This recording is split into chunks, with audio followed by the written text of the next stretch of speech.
Bismillahirrahmanirrahim. Assalamualaikum warahmatullahi wabarakatuh. Alhamdulillahi rabbil alamin. Hamdan yuwafi ni'amahu wa yukafi'u mazidah. Ya Rabbana lakal hamdu kama yanbaghi li jalali wajhika wa li 'azimi sultanik. Allahumma salli wa sallim wa barik wa karrim wa majid wa adhim wa syarrif ala sayyidina wa nuri qulubina Muhammadin. Miftahi babi rahmatillah adada ma fi ilmillah. Salatan wa salaman daimaini bidawami mulkillah wa ala alihi wa sahbihi wa mawalah wa la hawla wa la quwata illa billah amma ba'du. Qala rabbi israh li sadri wa yassir li amri wahlul 'uqdatam min lisani yafqahu qawli shaddid qalbi wa layyin lisani bihaqqi sayyidina Muhammad. Hadirin yang dimuliakan Allah, alhamdulillah di malam hari ini Allah Subhanahu wa taala kembali memberikan kesempatan kepada kita semua untuk bersama-sama kumpul duduk di dalam majelis ini dalam keadaan sehat walafiat, dalam keadaan tetap iman kepada Allah dan Rasulullah SAW. Semoga senantiasa demikian keadaan kita sehingga menjadi perantara untuk kita semua wafat dalam keadaan husnul khatimah, sehingga menjadi perantara bahwa nantinya kelak kita akan menjadi seseorang yang benar-benar dibanggakan oleh Nabi Muhammad SAW, dicintai oleh Nabi Muhammad SAW, diharapkan untuk bertemu dengan Nabi Muhammad SAW. Tentu hadirin rahimakumullah, untuk menjadi seseorang yang husnul khatimah, untuk menjadi seseorang yang bisa dibanggakan oleh Nabi Muhammad SAW, tentu modalnya tidaklah gratis, modalnya tidaklah mudah. Melewati berjibaku, capek, lelah, malas, semua harus dilewati dengan harapan yang benar-benar harapan tersebut adalah seharusnya menjadi harapan seluruh mukmin pada umumnya. Apa harapan itu? Yang pertama, mati husnul khatimah. Ya, gak ada orang yang paling sukses di muka ini, di muka bumi ini, di dunia ini, di kehidupan ini, selain orang yang saat dicabut nyawanya kemudian lisannya mudah mengucapkan la ilaha illallah. Harta banyak seperti apapun, pangkat tinggi seperti apapun, tokoh berpengaruh, pengaruhnya seperti apapun itu, ketika belum mati husnul khatimah, lisannya belum dipastikan nanti dapat mengucapkan syahadat di akhir hayatnya, maka dia belum termasuk sebagai seseorang yang sukses. Hadirin rahimakumullah. Mengumpulkan harta seperti apapun juga, kaya seperti apapun juga, belum sukses. Santrinya banyak, temannya banyak, orang yang cinta kepada dia sudah banyak, belum. Sebelum benar-benar pasti kalau dia mati dalam keadaan husnul khatimah. Sehingga inilah yang menjadikan para ulama itu, para ibadillah as-salihin, sampai menjadikan kesehariannya itu sibuk untuk berharap ridhonya Allah Subhanahu wa ta'ala. Habis waktunya untuk Allah, habis masa tenangnya untuk Allah dan Rasulullah, semuanya dihabiskan hanya untuk Allah dan Rasulullah SAW. Bahkan masa mudanya habis, masa senangnya habis hanya untuk Allah dan Rasulullah SAW. Gak ada sedikit waktu pun kecuali tujuannya untuk menyenangkan Nabi Muhammad. Gak ada satu kesempatan di mana dia sempat untuk tertawa, sempat untuk bahagia, sempat untuk santai-santai, kecuali kumpulnya pun dalam rangka cari ridho Nabi Muhammad SAW. Keluar dari rumahnya cari ridho Nabi Muhammad, menuju ke tempat tempat yang dituju, tujuannya ada ridhonya Nabi di sana atau tidak. Cari teman pun yang dinilai teman ini bisa bantu untuk dekat dengan Rasulullah atau tidak. Datang ke temannya pun dinilai bisa menyenangkan Nabi Muhammad atau tidak. Keluar setiap waktunya yang dipikirkan Allah Rasul, Allah Rasul, Allah Rasul, sehingga menjadi perantara benar-benar dia itu diridhoi oleh Allah dan Rasulullah Sallallahu Alaihi Wasallam. Seperti inilah keadaannya seharusnya setiap mukmin. Makanya Al-Habib Abdullah bin Alwi Al-Haddad, beliau sampai kalau malam hari itu cangkir kopinya itu ada 12. 12 cangkir kopi dihabiskan. Untuk apa? Munajat kepada Allah. Biar gak ngantuk. Sengaja diminum banyak kopi. Bahkan di riwayat Habib Abdullah bin Al-Haddad ini gak ada habisnya imamah. Dengodem, imamah yang dipakai di kepala itu. Untuk beliau ibadah kepada Allah Ta'ala. Ini habis banyak imamahnya. Kenapa? Saat ibadah ngantuk sampai imamahnya ini nempel kan thermal, ucapan dulu thermal. Kalau bahasa Indonesia-nya lampu yang terbuat api lah, lilin lah, sehingga akhirnya terbakar, dilepas semua, pakai lagi, terbakar, lepas semua. Habib Abdullah bin Alwi Al-Haddad sampai malam harinya dalam keadaan kedua matanya tidak dapat melihat, sejak masa mudanya. Jadi gak ada memang orang-orang dulu itu. Ya, saya masih muda, mau saya puas-puaskan dulu, petong buka dulu, mumpung kita pang sehat, penyamanan dulu. Gak ada istilah seperti itu. Mereka memang sengaja semuanya itu dihabiskan untuk Allah dan Rasulullah. Maka kenapa gak yakin mati dalam keadaan iman, sehingga keadaannya dijadikan seluruhnya dalam keadaan iman. Karena gak yakin matinya benar-benar iman atau tidak. Karena gak yakin nanti di akhir hayatnya benar-benar husnul khatimah atau tidak, sehingga seluruh waktunya itu memang dihabiskan untuk itu. Imam Ghazali juga diceritakan munajat malam hari ngadep tembok kiblat. Di depan temboknya ada paku yang tajam menghadap ke wajahnya. Sengaja ditarik. Kenapa? Biar gak ngantuk. Biar gak ngantuk. Kalau ngantuk ini mukanya nempel ke paku itu kan. Sampai seperti itu hadirin rahmatullah. Sebagian meninggalkan keluarganya. Kita lihat tuh Sunan yang 9 ada di Indonesia ini. Mereka berangkat ke sini bukan tidak berkeluarga. Sunan Ampel itu diceritakan usianya 25 atau 30 tahun. Itu meninggalkan ke sini sudah beristri, lagi bini. Sudah punya istri di sana. Ya. Itu baru keluar sedikit saja, sebentar saja, tanpa ini dalam mobil, tangan ada dalam. Pas dalam mobil mau nyari ngantuk tuh, apa saya kata lagi? Sudah terbaca. Padahal kita komode Habib. Bernilai komode. Belum seperti 9 wali itu tadi, yang sudah kalau keluar nggak bisa handphone, nggak bisa telepon. Itu zaman sekarang masih bisa video call. Sampai ya, yakin keluar di Habib pengajian, insya Allah seminggu lagi mulai. Masih bisa. Ya, baru kira sampai 24 jam bingung. Ya, telepon, tilu kasih. Telepon terus. Ini keadaannya kita. Modelnya orang yang pengen mati husnul khatimah di akhir zaman seperti itu. Ya, modelnya orang yang pengen mati husnul khatimah di akhir zaman seperti itu. Kalau orang-orang dulu seperti begitu. Mereka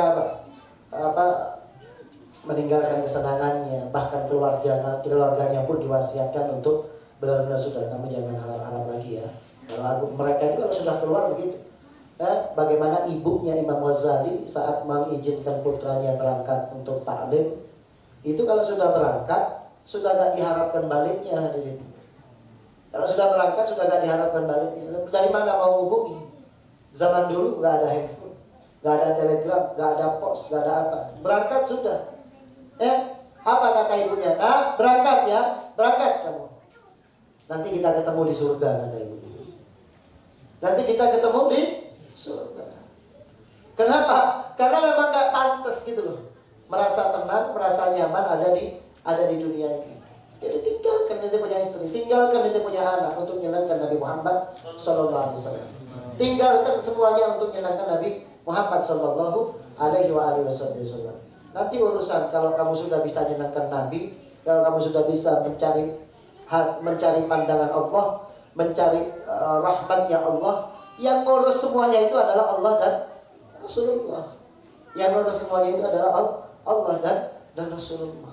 Gak mungkin ya. Allah Ta'ala itu dikatakan Innallaha la yadhlimun nasa.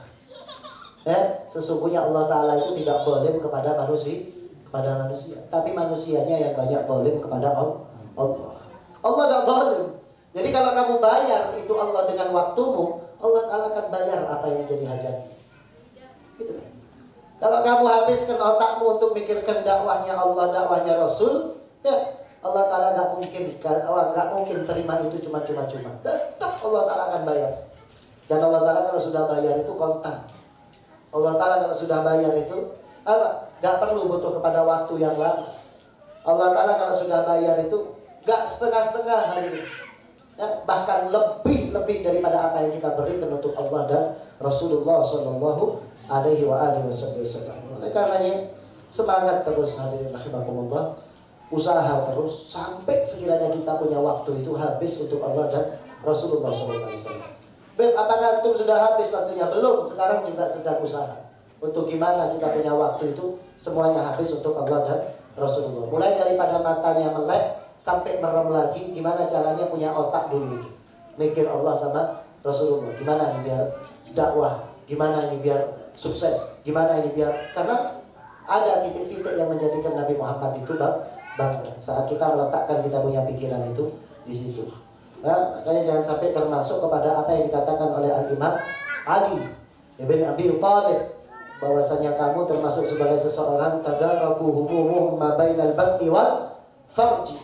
Benar, saya pikir perkara tabu sama kemaluannya juga. Ya, mulai bangun tidur yang dipikirkan perutnya. Apa saya makan apa ya? Masak apa ya? Ya, oleh saya dari mana ya? Cuan dari mana ini? Laba dari mana? Apa saya kakak? Benar, saya pikir itu terus. Ya, tadaraku humuhum ma bainal batni. Mikir, cari uang, dari lima. Lesok otak, ya nafsunya naik, kumpul sama istrinya, ketemu istrinya kumpul, lesok teju, melek lagi, biar bisa nama, setiap hari gitu. Tadaraku humuhum ma bainal batni wal farji. Ya, otaknya cuma habis untuk mikirkan perut sama kemaluan saja. Naudzubillahi min. Kita diciptakan bukan untuk itu. Kita diciptakan bukan untuk itu. Toman itu mikir. Dan Rasulullah mari bunga. Lo pakai jalangin besar. Orang fakir miskin. Nah, ini yang jadikan yang senangnya Nabi. Ya, pernah kita mikirkan bagaimana tuh keadaannya, masjid sudah ramai atau belum, kotor atau tidak, dibersihkan tempat demi Rasulullah SAW. Demi yang berbuat seperti itu aja. Otaknya itu mikir kerjanya untuk gimana dapat ridhonya Nabi Muhammad SAW.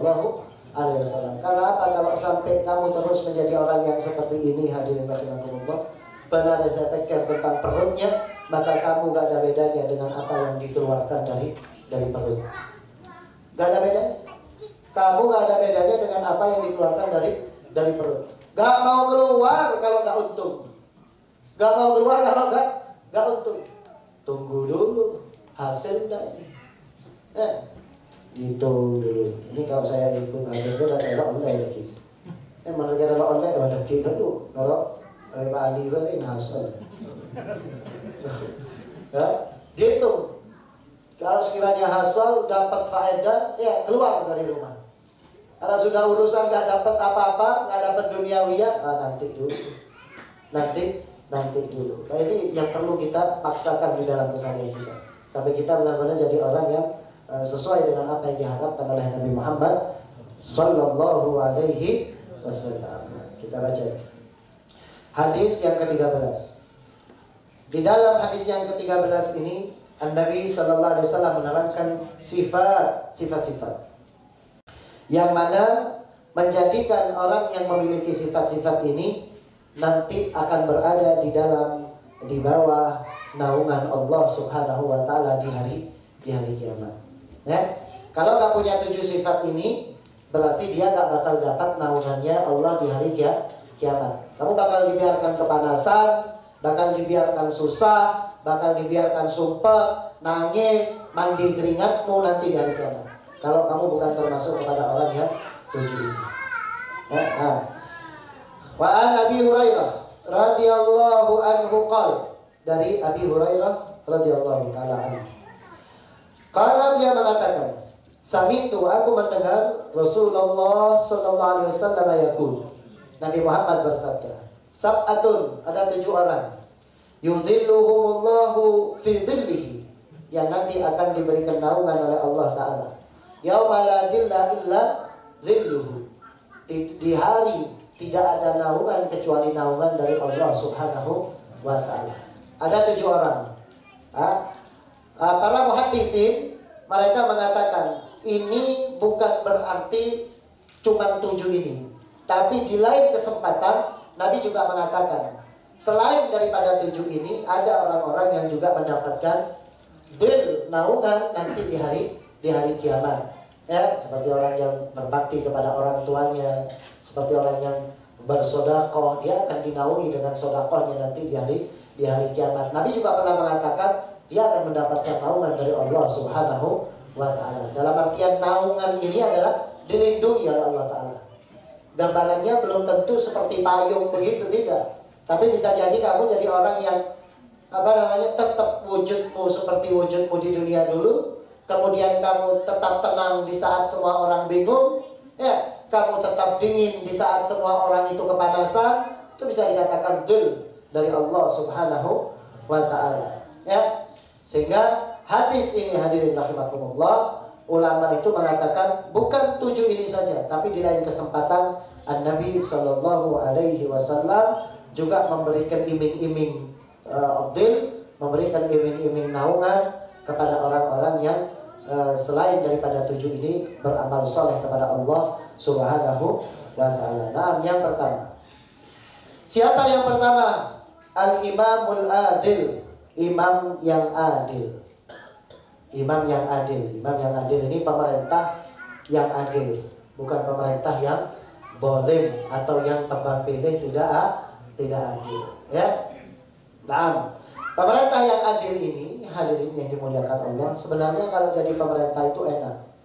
Seharinya itu bagaikan 70 tahunnya orang ahli ibadah kalau dia adil.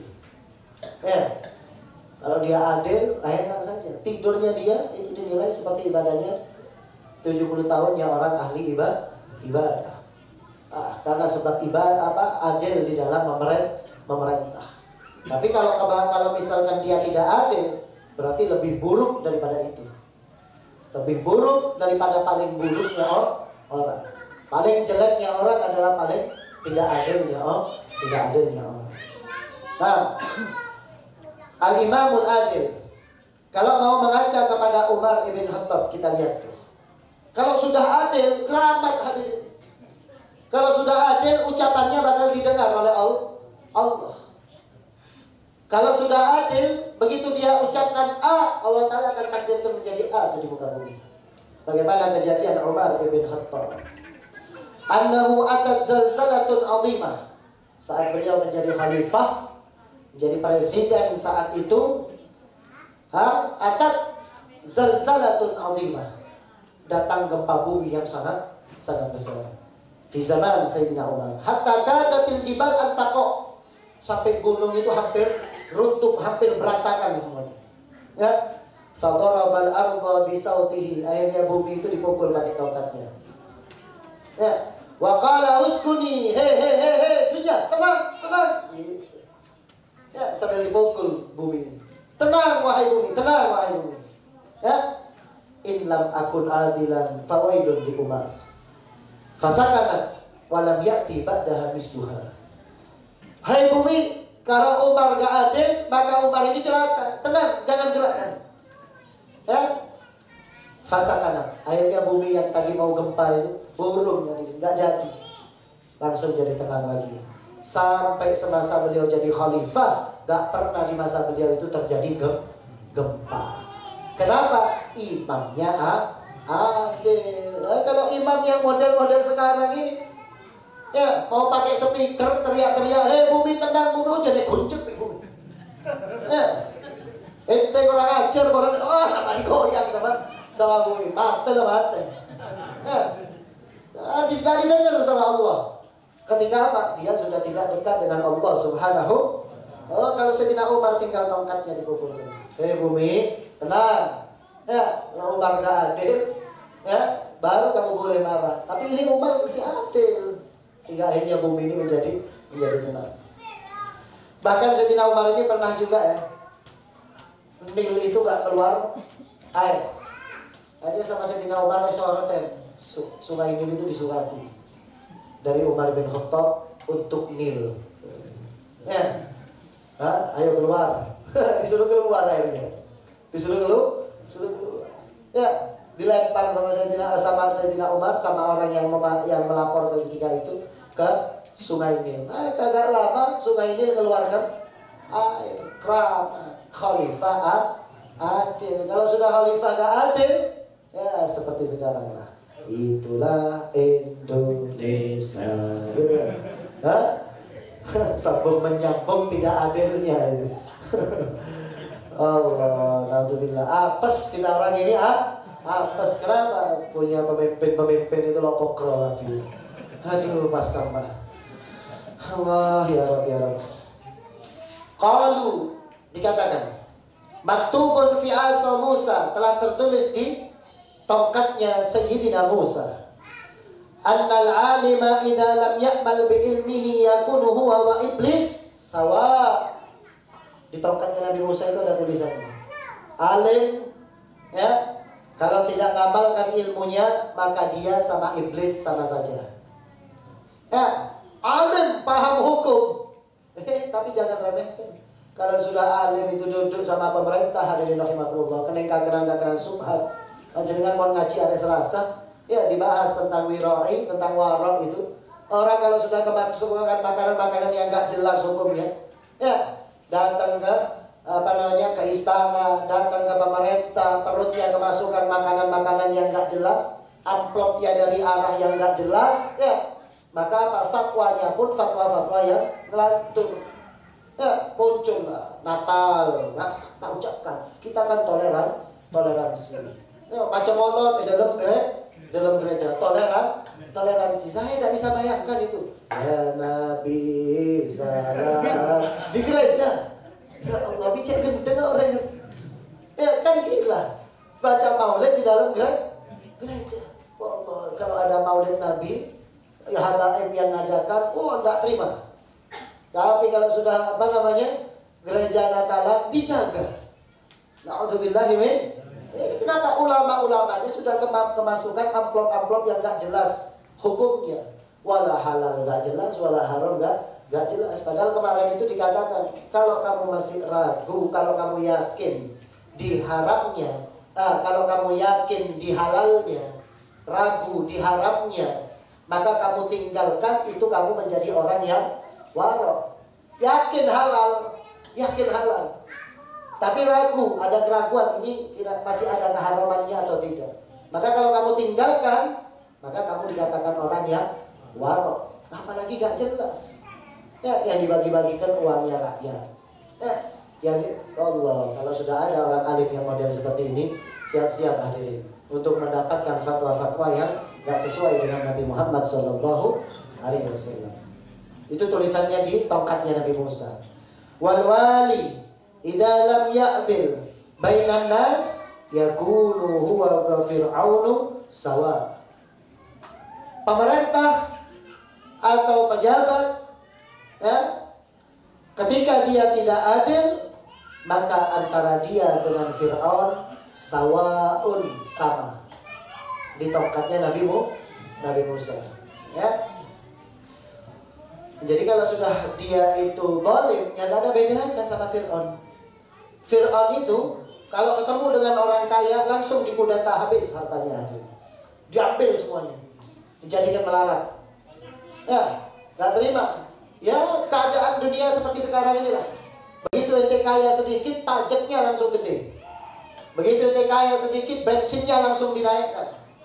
Ya, pemerintahnya dapat tunjangan yang gak karu-karuan. Lah kenuju-kenuju, duntai-dungan, datang-datangan, ya bayarannya luar biasa. Bensin gratis, mobil gratis, ranjang gratis, sempak gratis pemerintah. Semuanya gratis ya. Lu bener, sampai pakaiannya pun gratis ya, kasih tahu. Tunjangan-tunjangan itu. Begitu mereka ke rumah sakit pun gratis itu pemerintah ini.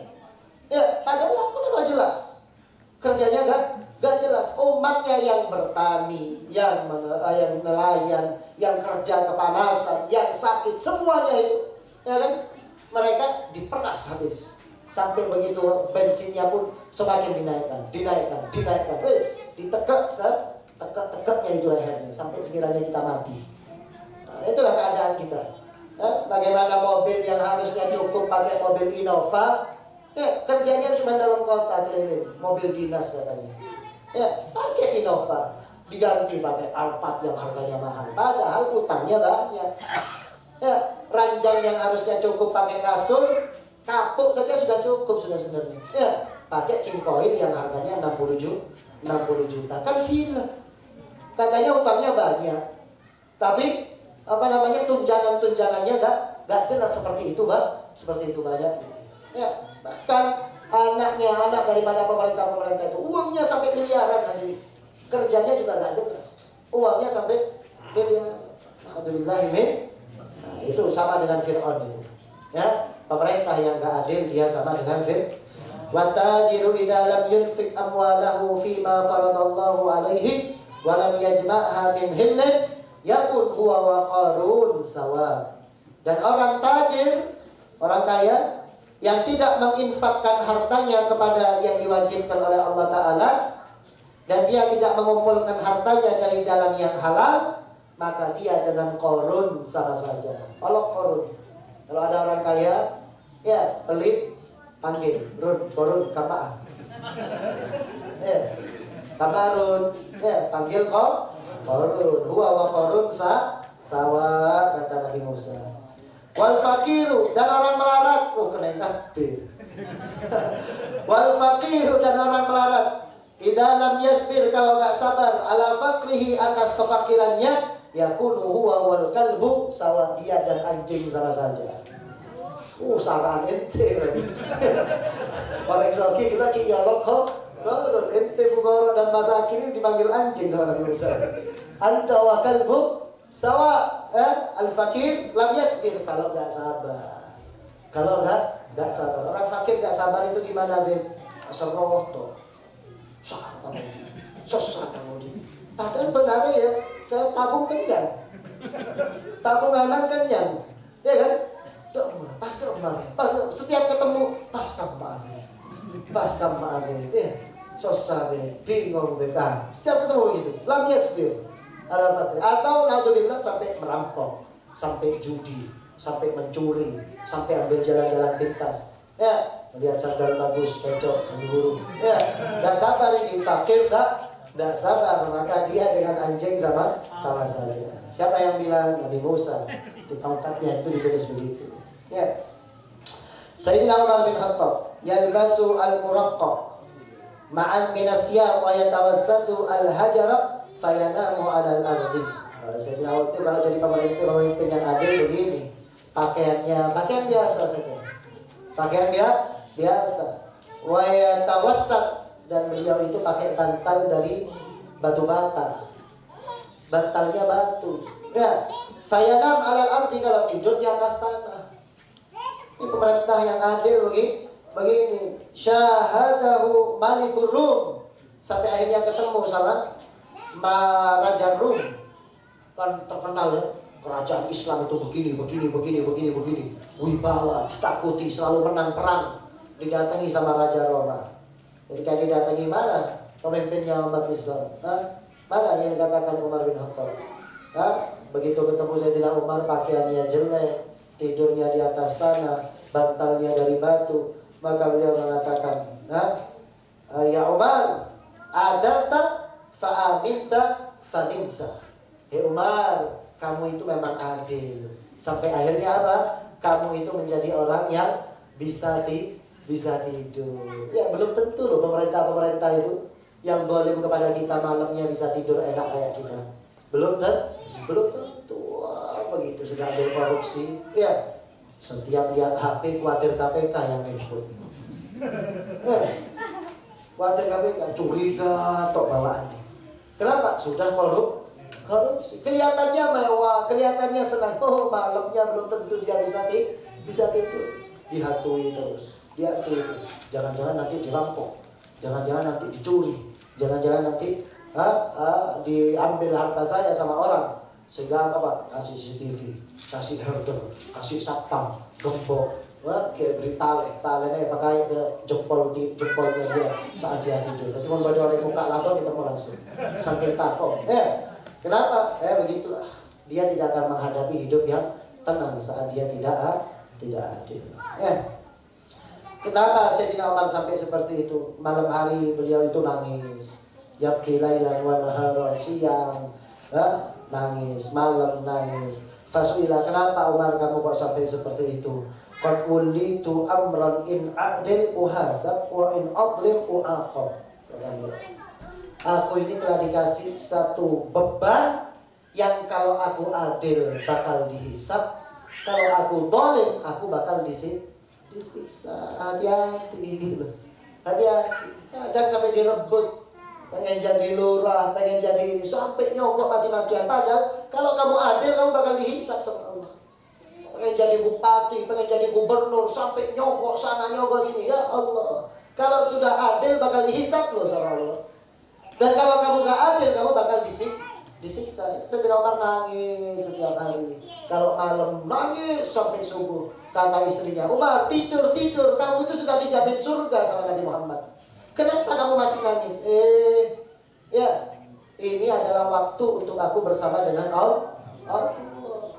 Kayak Umar bin Abdul Aziz itu pernah satu waktu malam, begitu beliau dilantik, malam hari rumahnya itu terdengar jeritan tangisan perempuan-perempuan. Sampai orang kampung semuanya keluar hadir. Dikira ada apa? Ternyata istrinya dan budak-budaknya, pembantu-pembantunya, perempuan semuanya nangis. Teriak nangis semuanya. Ditanya kenapa? Karena Umar bin Abdul Aziz telah berkata kepada mereka, memberikan pilihan kepada mereka. Saat ini aku sudah dilantik jadi khalifah, sudah dilantik jadi pemimpin. Maka jangan salahkan aku kalau aku tidak datang kepada kalian untuk aku habiskan waktumu dengan mengurusi keperluan rakyat. Sampai begitu. Karena pemerintah zaman sekarang dicari tanda tangannya sulit. Dibutuhkan tanda tangannya sulit. Mau jadikan surat tangannya, mau jadikan sertifikat, mau jadikan dipersulit. Sayyidina Umar bin Abdul Aziz sampai bilang, aku gak punya waktu buat kalian wahai para istriku. Waktuku akan habis untuk rakyatku. Ini pemimpin yang adil. Semoga Allah Ta'ala rezekikan kepada kita pemimpin yang adil. Rabu depan akan kita bahas yang kedua, yaitu syabun nasa'a fi ibadatillahi azza wa jalla. Seorang pemuda yang tumbuh besar, yang hidupnya habis untuk beribadah kepada Allah Subhanahu wa ta'ala. Mereka yang bakal mendapatkan perlindungan dari Allah Ta'ala nanti di hari kiamat. Ya Allah a'lam bis-shawab. Bismillahirrahmanirrahim.